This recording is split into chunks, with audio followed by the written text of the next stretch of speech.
ये अनुभव की बात कहता हूं, इस क्षेत्र में प्रारब्ध अपना पूर्ण प्रभाव नहीं दिखा पाता। ये बड़े महापुरुषों के वचन है। कलह कलेश न व्यापे इठाए ठौर विश्व ते न्यारी, नागरी दासी जन्म जितायो बलिहारी बलिहारी। बड़े से बड़ा रोग अपना प्रभाव नहीं डाल सकता। ये प्रत्यक्ष देखी हुई बात है। एक माई के कैंसर हो गया, वो पूरा मवाद निकल रहा था, जहां बैठे आसपास दुर्गंध। डॉक्टर ने कहा 2 महीने में मृत हो जाएगी। उसने सब कुछ छोड़कर वृंदावन का आश्रय लिया कि मरना ही है तो वृंदावन में मरेंगे। आज बैठे सत्संग सुन रही है। डॉक्टर ने कह दिया कैंसर है ही नहीं, खत्म हो गया। ऑपरेशन हुआ, पूरा वक्षा स्थल काटा गया, सब वो कीमो जो लगते हैं वो सब लगा। वो कह रही मैं तो मरने आई थी 2 महीना में, हमें लगता है 1.5-2 साल तो हो गए सत्संग सुनते, और वो कह रहे कि अब हमें लगता है अभी मरने वाली हूं ही नहीं। कलह कलेश न व्यापे ईठा ठौर विस्तते न्यारी। डॉक्टर ने हमको कहा था 2.5 साल या 5 साल बाबा तुम्हारी किडनी फेल हो गई है, बहुत 2.5 साल, या बहुत कोई चमत्कार हो जाए तो 5 साल, और 18 और 20 तो बीच में पक्का नहीं कह सकते कि 18 और ना पक्का कह सकते 20, क्योंकि तारीख याद नहीं है, लेकिन 18 और 20 के वर्ष तो हो गए। डॉक्टर साहब हैं पता नहीं इस भूमंडल पर कि नहीं, लेकिन प्रेमानंद हैं अभी, गरज रहे नहीं। क्यों गरज रहे? क्योंकि प्यारी जो बरस रही है, इसलिए हम गरज रहे। परसत पुलिन सुलिन गिरा करसत चित सुर घोर, हर्षत हित नित नवल रस बरसत जुगल किशोर। बरसत जुगल किशोर तो हम भींज रहे, उसी बरसा में हम गरज रहे हैं। सच्ची मानिए, कलह कलेश न व्यापे ठाए ठौर विश्व ते न्यारी, नागरी दासी जन्म जितायो बलिहारी बलिहारी। हमारी सबही बात सुधारी, कृपा करी श्री कुंज विहारी। अरु श्री कुंज विहारी पक्की मानिए, जीत गए जीत गए। लाडली लाल ने जिता दिया। यहां कितना भी भयंकर दुख आवे, घबराना नहीं, बस भागना नहीं, यही खास बात है। भागना नहीं। हमने देखा एक दृश्य ऐसा देखा जिसमें कोई उपाय नहीं था। एक साधक आया, वैराग्य लिया, जे भी वैराग्य लिया तो उसके शरीर में ऐसा भयानक रोग हुआ कि बस खून ही खून। और वो गुदाद्वार वाला रोग नहीं कि वो खूनी बवासीर नहीं, वो कोई आपका ऐसा सिस्टम जब सौंध जाए खून, आंखें धस गई, शरीर कृश हो गया, बस ये कि अब गया तब गया। अब ये घबराहट हो गई कि नया नया भी भगवान के मार्ग यही है, जे भी कदम रखोगे हो सकता है एकदम प्रबल प्रतिकूलता या भारी अनुकूलता, दोनों में नहीं रुकना। उनके माता पिता है तो उनका ले जाओ, इनको किसी तरह ठीक करो। भाई यहां तो वृंदावन में ऐसी। उस साधक ने कहा नहीं, मैंने वृंदावन का अखंड वास स्वीकार किया है, मृत्यु का वरण किया। नया बच्चा, महाराज जी आप भी कहें तो भी मैं नहीं जाऊंगा, क्योंकि आपने सत्संग में कहा है अखंड वृंदावन वास का नियम, तो मैंने वो ले लिया, अब नहीं जाना, आप भी कहें तो। कहा भाई फिर ठाकुर जी श्री जी जो रचे होंगी वही होगा। बिना किसी औषधि के चकाचक श्री जी की सेवा में खूब दौड़ भाग, और सबसे ज्यादा नाच वही नाचता है। समझ गए हो गया? पूरा दिन रात सेवा में तत्पर, बिना किसी औषधि। कर तुम अकर तुम अन्यथा कर तुम सर्व समर्था सा ईश्वर। कलह कलेश न व्यापे ठाठौर विश्व ते नारी। बात पक्की समझ लो। ऐसी स्थिति, चलना मुश्किल, ये जो बैठे हैं संत भगवान, चलना मुश्किल, राड पड़ी, ये वो। कई वर्ष पहले कह रहे थे अब जाने का नंबर है, वो बैठ के सत्संग सुन रहे हैं। कलह कलेश न व्यापे ठाठौर विश्व ते। एक की बात नहीं, सैकड़ों उदाहरण है। आपके ऊपर भय आएगा पर डरना नहीं, वो भय अभय बन जाएगा, आपके दुख मिटाने वाला। पर डर जाते हैं और बाहर भाग जाते हैं, फिर धोखा हो जाता है। डर जाते हैं, कुछ लोग डर जाते हैं, जिनको सत्संग नहीं मिला डर जाते हैं। अब कौन तुम्हारी सेवा करेगा? चलो ना वृंदावन से, बहू बेटा लड़का सब खूब आराम से जिंदगी व्यतीत होगी, आराम से जिंदगी व्यतीत होगी बहू बेटा के बीच में, अरे आराम से जिंदगी व्यतीत होगी ललिता विशाखा के बीच में। आओ श्री जी, आपको अगर सेवा करानी है तो करो आकर, नहीं तो मैं तड़प तड़प कर राधा राधा बोल के मरूंगा, किसी और की आस नहीं करूंगा। तो पक्का सहचरी रूप में तो नहीं आएंगे आपके सामने, लेकिन विविध रूप रखकर सेवा शुरू ना हो जाए तो मुझे बताना। अगर अंदर दृष्टि में निष्ठा है तो सहचरी रूप भी आ जाएगी। प्रियाजू की सखियां मिलती तब श्री जी का साक्षात्कार होता है, पहले सखियां बाद में श्री जी का दर्शन। ऐसे नहीं होता, स्त्री पुरुष भाव से श्री जी का दर्शन नहीं होता, भाव देह से श्री जी का साक्षात्कार होता है। ये लोग जो कहते हैं ना कि हमें राधा रानी मिल गई, तो हम प्रणाम करते भैया, जिसको श्री जी मिल जाए बड़े भाग्य के बाद। फिर जब वार्ता होती है तो खोखलापन देख के लगता काहे को झूठे कह रहे हो, सच्चाई से लगो तो श्री जी मिल जाएंगी। एक बार हित धाम में थे तो 10-15 लोग पीछे, और एक सखी जी थी, बार मतलब फूलों के गुथे और सब। हमारे पास पहले सूचना है कि श्री जी का साक्षात्कार किए हुए एक जन आ रहे हैं। अच्छा है, अहोभाग्य, आसन लगाया। सब 10-15 लोग जो थे वो मतलब एकदम, महाराज जी ऐसा ऐसा इनको श्री जी ने साक्षात्कार किया। तो आप कैसे जानते हो, आप थे वहां? बोले नहीं, इन्होंने बताया इनको श्री जी का। हम कहा आओ बच्चा बैठो बैठो, आपकी चरण वंदना, जैसे भी सही आप हमारी श्री जी से अपनापन करते। दृष्टि एक होती है अपनी, अलग अलग कैमरा होता है। मान लो कैमरा ऑफ है ऐसे है तो बात अलग है, कैमरा ऑन है तो आपकी फोटो खींच जाएगी। तो ऑन कैमरा से जब देखा, तुमका बच्चा श्री जी मिली? बोले नहीं, स्वप्न में। उनका बच्चा स्वप्न में श्री जी मिली? बोले नहीं, ऐसे भाव में। तो उनका बच्चा भाव समझती हो? बोले वही तो जानने आए हैं। हमका भैया आप लोग व्यर्थ में ऐसा इसका प्रचार प्रसार करके इसके जीवन को गलत रास्ते में मत डालिए। अभी सही भाव है, बच्चा है, अभी भगवत मार्ग में चलिए। श्री जी का दर्शन स्त्री पुरुष भाव से नहीं होता, वो जब भाव देह की प्राप्ति होती। श्री जी ऐसे, अरे लालजू के दर्शन मुश्किल है, फिर श्री जी जो लालजू अपने हृदय रूपी गुफा में छुपा के रखते हैं। श्री वृंदावन मध्य बहु दुखे नाप या तो जन्मई तक, पहले सहचरी के दर्शन, फिर श्री जी के दर्शन। देखो एक महापुरुष बन गए श्री जी की सहचरी कृपा से। उनकी पत्नी का नाम किशोरी था, वो पधार गई, बहुत आसक्त थे। आसक्त चित्त वाले हमारे काम के होते हैं। पूज्य श्री जी गोस्वामी जी के पास जैसे कोई दीक्षा लेने जाता तो सबसे पहले पूछते तुम्हारा लगाव कहाँ है? बोले पुत्र में, हो जाएगा, काम हो जाएगा, आओ। तुम्हारा लगाव कहाँ? स्त्री में, हो जाएगा। एक आए, उस समय 1 लाख स्वर्ण मुद्रा रखी, का शिष्य बना लो। तो बोले आपका लगाव कहाँ है? बोले विश्व में कहीं नहीं। उन्होंने समझा ऐसा बोलने से महात्मा ज्यादा प्रसन्न होते हैं कि अनासक्त है, कहीं आसक्त नहीं। उन्हें हमारी तो कहीं आसक्ति नहीं, कहीं तो होगी। बोले कहीं आसक्ति नहीं। बोले ये रुपया उठाओ और काशी जाओ, काशी में किसी सन्यासी को गुरु बनाओ तो तुम्हारा काम हो जाएगा। हमारे पास तो आसक्त चित्त चाहिए, आसक्त है उसको मोड़ दिया प्रियालाल की तरफ, वही काम बन गया। हमें अनासक्त नहीं चाहिए, अनासक्त हो तो सन्यासी बनो, जाके काशी जाओ। नहीं दीक्षा दी। वो पत्नी में आसक्त था, उसकी पत्नी पधार गई। कभी कभी बड़ी आसक्ति का प्रभाव देखा है।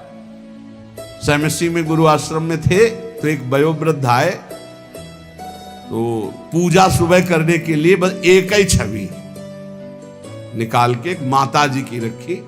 तो हमने सोचा गुरु माता होती है, उनका बड़ी निष्ठा, कोई और भगवान नहीं। अगरबत्ती लगाई, बस मतलब दुखी मन से। हम तो नए अवस्था थे, भगवान कितना उच्च कोटि का भाव इनका गुरु माता पे। तो नजदीक गए, उनका बाबा आपकी गुरु माता है? गुरु माता नहीं, उनका कोई देवी का अवतार है, हमारी पत्नी है। जो कथा शुरू की है सो पीछे खसक लिए। हम समझ रहे, हम मानते हैं आप पत्नी में भी भगवत भाव करें तो आपको भगवत प्राप्ति हो जाएगी, क्योंकि सब जगह भगवान, लेकिन भगवत भाव नहीं, वहां आसक्ति का भाव।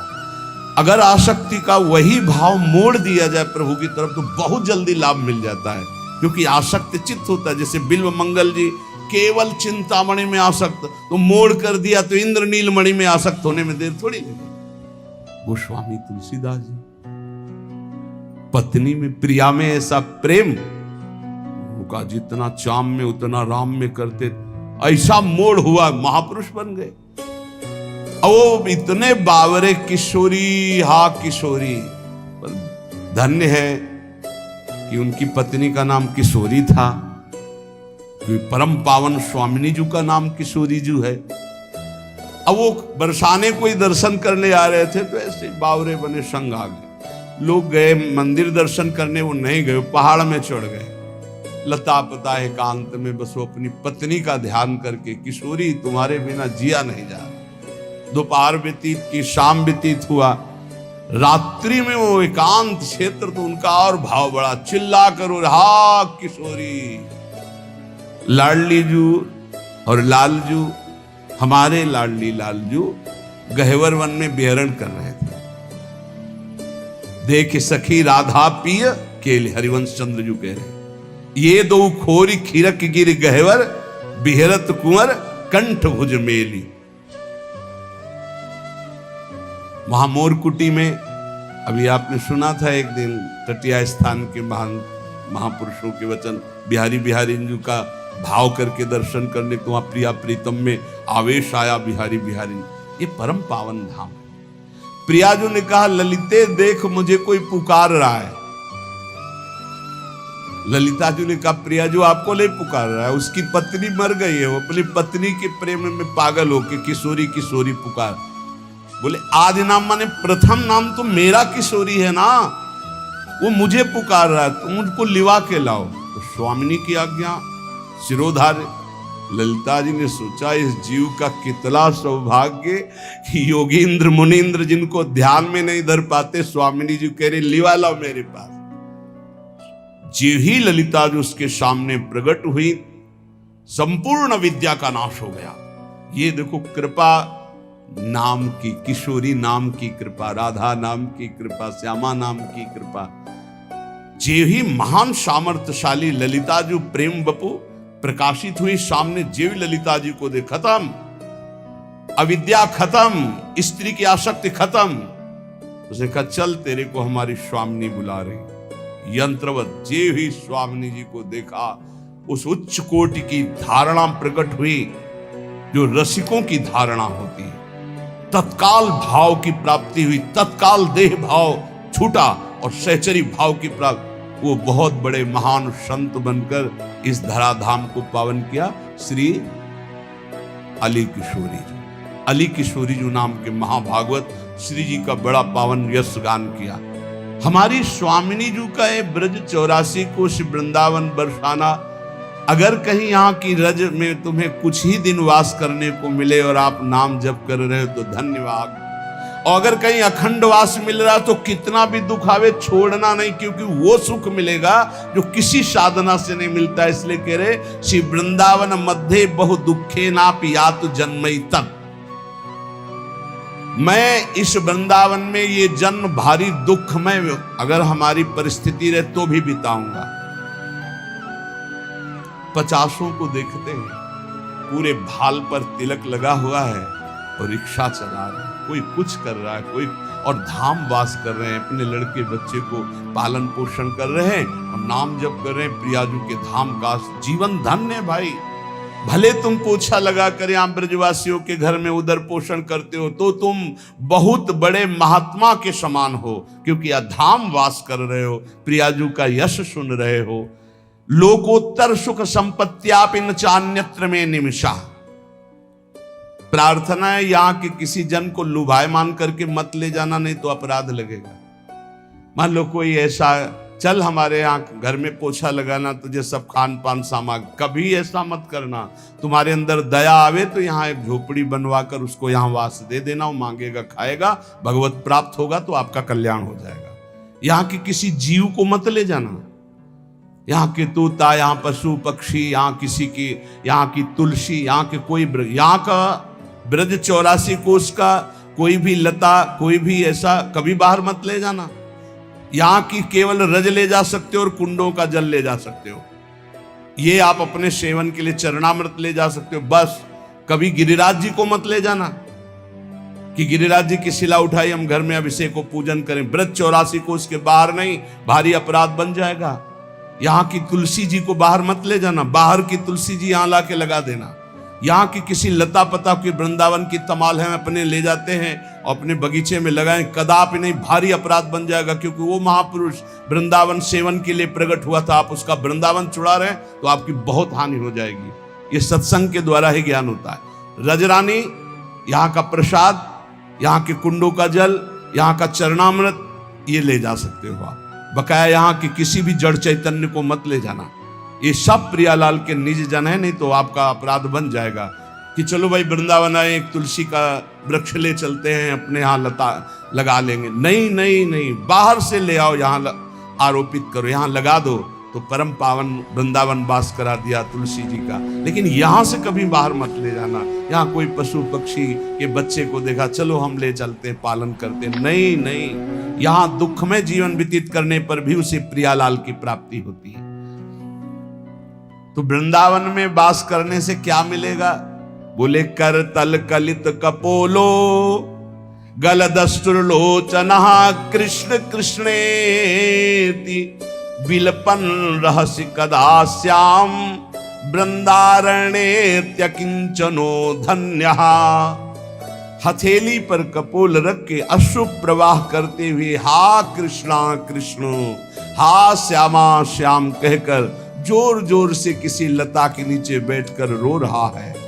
अति दीन भाव होकर के जो रो रहा है, वो सारे जगत को पावन करने की सामर्थ्य रखने वाला, वो कृतार्थ स्वयं हो गया और औरों को कृतार्थ करता है। जो प्रियालाल के लिए ऐसे चिंतन करते हुए अश्रु प्रवाह का हा श्यामा श्याम, हा कृष्णा कृष्ण, हा राधे श्याम, ऐसे रो रहा है।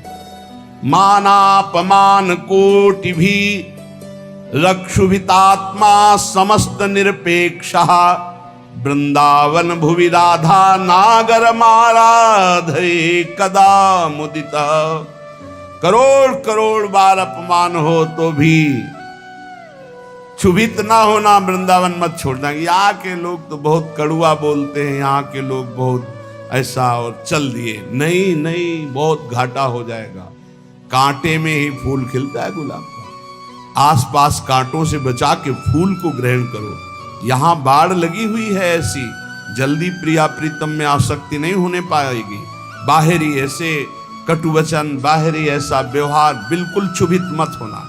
कल एक संत भगवान आए थे, चर्चा हुई तो उन्होंने कहा विक्षेप सहा नहीं जाता। उनका पिटाई हुई कभी? बोले अभी नहीं। अभी तो कुम्हार के हाथ ही नहीं लगे, 2-4 बार पिटते तब बात समझ में आती। अभी पिटे तो हो नहीं, पिटे बिना जो पिट गया वो हिट हो, पक्का समझा। यहां जो जितना पिटा वो उतने यशस्वी होगा, ध्यान रखना। सहन करना। विक्षेप क्या चीज होती है? क्या चीज विक्षेप होती है? तुम्हारी मानी हुई अनुकूलता के प्रतिकूल भाव को विक्षेप कहते हैं। हमारी कोई अनुकूलता है नहीं, जो ही प्यारो करे सोई मोई भाव, तो विक्षेप नाम की चीज नहीं। हे, जब 2-4 थप्पड़ लात जूता लगे, इसके बाद को बड़ी कृपा, तब समझ में आएगी कि साधना ठीक चल रही। मार थप्पड़ याद, ये लात जूता चला, और इसके बाद जब एकांत हुए तो आपका हृदय शीतल हुआ। जय हो बिहारी, जय हो राधा वल्लभ लाल की, बड़ी कृपा की प्रभु। कोई बहुत बुरा प्रारब्ध था, निपटा दिया नाथ, बड़े कृपाल। ऐसा चिंतन आवे तब माना जाएगा आपकी साधना। बोले मानापमान कोटि भी,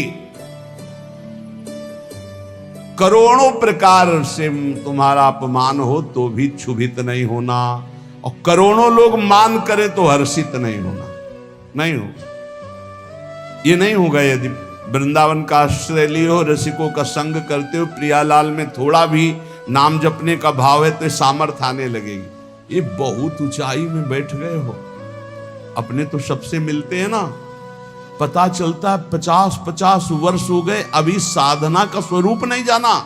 प्रभु अभी चित्त का समाधान नहीं हुआ, भगवत प्राप्ति तो बात जाने दो।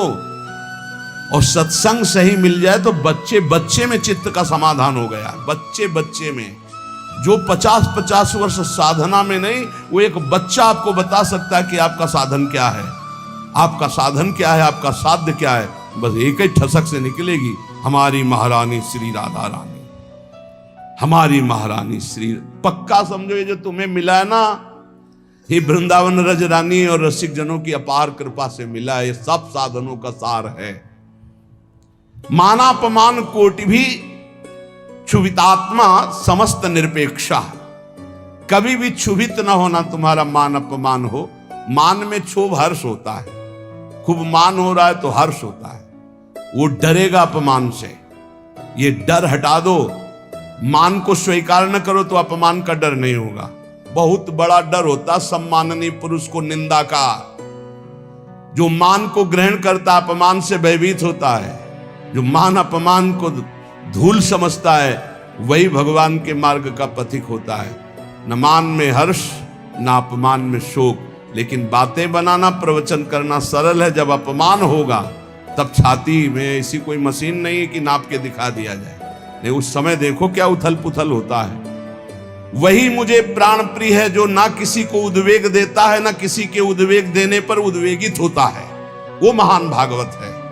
देखो कसौटी में कसो, दंडवत प्रणाम यश वाह वाह जय हो, कैसा लगता है? पाखंडी नाटक करता है, फिर कैसा लगता है? अगर दोनों में अंदर ठीक एक ही, बिल्कुल एक ही जगह सुई है, राधा राधा राधा, तो करेक्ट है। और अगर सुई हिली डुली तनिक भी, तो इसका मतलब मानापमान का प्रभाव पड़ता है। मानापमान का जब तक प्रभाव पड़ेगा तब तक आपकी स्थिति अध्यात्म में ठीक मानी नहीं जाएगी। निर्माण अमोहा जित संग दोषा, अध्यात्म नित्या विनिवृत्त कामा, द्वंद्वैर विमुक्ता सुख दुख संगई। बोले वो तो लगता है विक्षेप जब होता है तो बुरा लगता है। किसको? किसको बुरा लगता है? किस बात के साधक हो, किसको बुरा लग रहा है? बोले मन को। तो तुम मन हो क्या? साक्षी क्यों नहीं बने उस समय जब आपका सम्मान हो रहा था? हर्षित हो गए, अब भोगो अपमान का फल बुरा।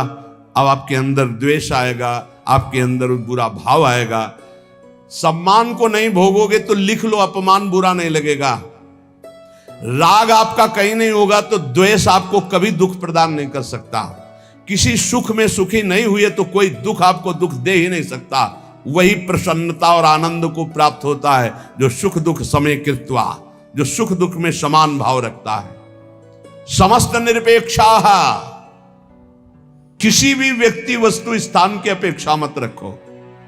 इतने तो बनी जाओ यार, कोई अपेक्षा नहीं। मेरी प्यारी जो मेरे गुरुजी मुझे जैसे रखेंगे मैं वैसे रहूंगा। बिल्कुल किंचन मात्र भी अपेक्षा नहीं। एक इष्टाकार वृत्ति के सिवा हमारा किसी भी से अपेक्षा नहीं रहनी चाहिए। और अपेक्षा रखना ही बहुत बड़ी हानि है। जिंदगी में कभी कोई भगत नहीं बनना चाहिए अपना। पूरे विश्व में एक भी भगत अपना नहीं बनना चाहिए। सब श्यामा श्याम के भगत बने। आप श्यामा श्याम के, सब श्यामा श्याम के। अपने अंदर ये नहीं आना चाहिए कि मेरा कोई है, मेरे तो श्यामा श्याम दूसरो न कोई। यही निरपेक्षता का स्वरूप है। और ऐसे ही संतों की भगवान चरण रज लेने के लिए कहते हैं निरपेक्षम मुनिम। पहला है निरपेक्ष, तो समस्त निरपेक्षा, किसी की अपेक्षा नहीं। वृंदावन भुवि राधा नागर माराधये कदा मुदिता। श्री वृंदावन में आनंदित होकर, चाहे मेरा अपमान हो या मान हो, मैं राधा नागर श्री श्यामा श्याम की आराधना में तन्मय रहूंगा।